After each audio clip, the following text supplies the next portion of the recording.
Guys तो स्वागत है आपका फिर से समाज विज्ञान के पेपर में।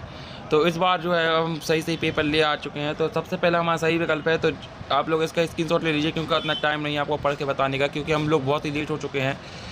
तो सबसे पहले हम सही विकल्प की बात करें तो ज्वारी ऊर्जा निम्नलिखित में से किस प्रकार का संसाधन है, ठीक है। और फिर निम्नलिखित में से कौन सा प्रांत सीढ़ीदार सुगहनी खेती की जाती है, ठीक है। फिर देखें इसमें से किस राज्य को काली मृदा पाई जाती है ना। फिर सार्वजनिक और निजी क्षेत्र किस आधार पर विभाजित है।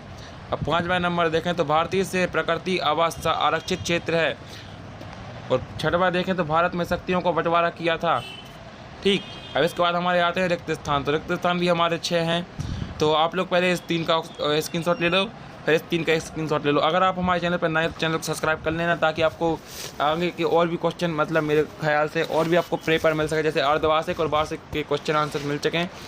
तो अभी तो हम लेट हो सके इसलिए आपको अभी क्वेश्चन बता रहे हैं। इसके बाद अगला वीडियो होगा जो उत्तर सहित होगा। तो अभी आप जो है इसका कर लो फटाफट से, ठीक है। अब इसके बाद आती है हमारी सही जोड़ी।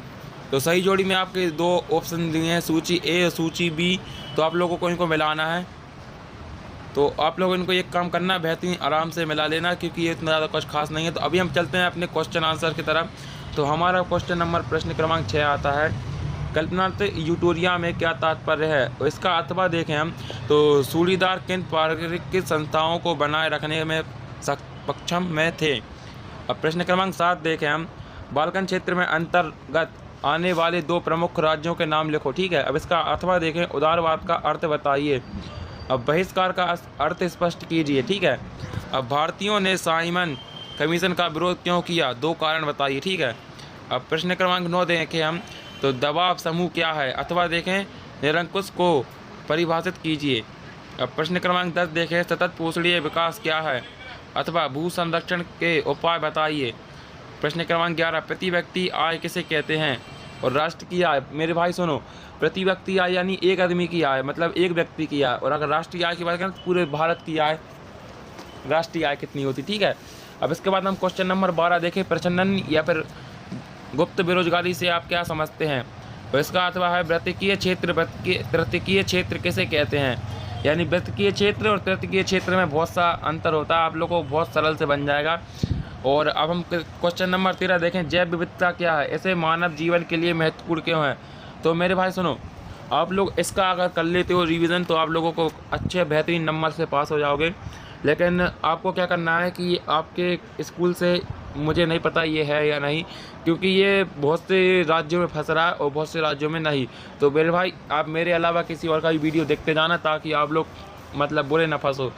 तो अब इसका अथवा आता है, तो जल दुर्लभता क्या है मेरे भाई, दुर्लभता है, दुर्लभ कश्यप नहीं है मेरे भाई, सुन लो, है ना। तो जल दुर्लभता क्या है, इसके प्रमुख कारण क्या हैं, ठीक है।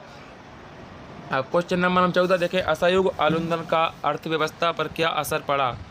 अब जलियांवाला बाग हत्याकांड पर अखबार के लिए रिपोर्ट क्या लिखिए।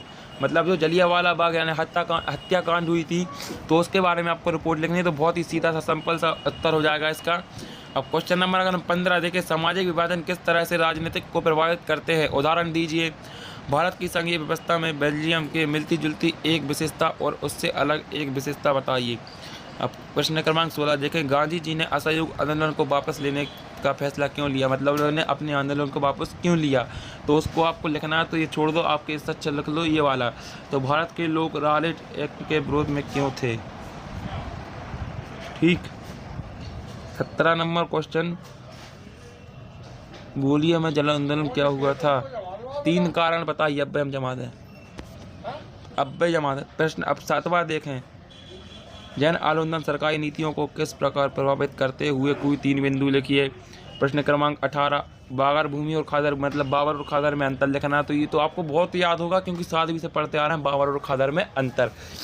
अब इसके बाद अथवा देखें, भारत में जल के प्रमुख स्रोत कौन कौन से हैं, मतलब जल के स्रोत मेरे भाई, जल के स्रोत जैसे नदी, तालाब, हैंडपम्प, जेट, ऐसे सारे स्रोत लिख देना। तो भारत में जल के स्रोत हो जाएंगे नदी, तालाब, जल, हैंडपम्प, ऐसे ऐसे स्रोत हो जाएंगे। अब प्रश्न क्रमांक 19 देखें, धारणीय का विषय विकास के लिए क्यों महत्वपूर्ण है। अब इसका अथवा देखें, राष्ट्रीय ग्रामीण रोजगार गारंटी 2005 में अधिनियम के 3 प्रावधान लिखिए। अब प्रश्न क्रमांक 20 देखें, तो अभी तक आपने चैनल को सब्सक्राइब नहीं किया, मुझे पता है आप लोग वीडियो देख के चले जाते लेकिन सब्सक्राइब नहीं करते। मेरे भाई सब्सक्राइब कर लो, आपका फ़ायदा है। आपका ही फायदा है।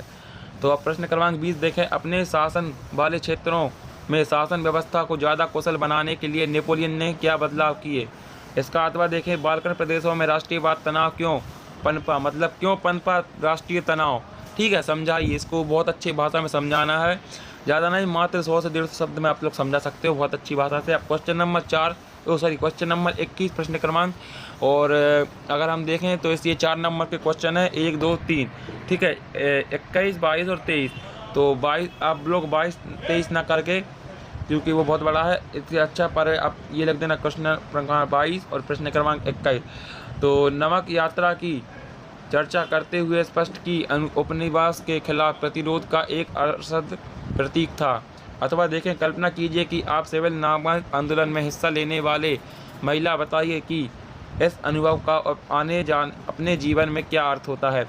अब प्रश्न क्रमांक हम 22 देखें तो पर्यावरण की गिरावट के कुछ ऐसे उदाहरण की सूची बनाइए जो आपने अपने आसपास देखे हैं। अब अथवा देखें, संगठित और असंगठित क्षेत्रों को रोजगार परिस्थितियों की तुलना कीजिए। ठीक है, तो इसी के साथ हमारा ये पेपर खत्म होता है। तो आई होप कि आपको पेपर पूरा समझ में आ चुका होगा और आप लोग इसको कर सकते हैं। तो अभी के लिए हम मिलते हैं नेक्स्ट वीडियो में।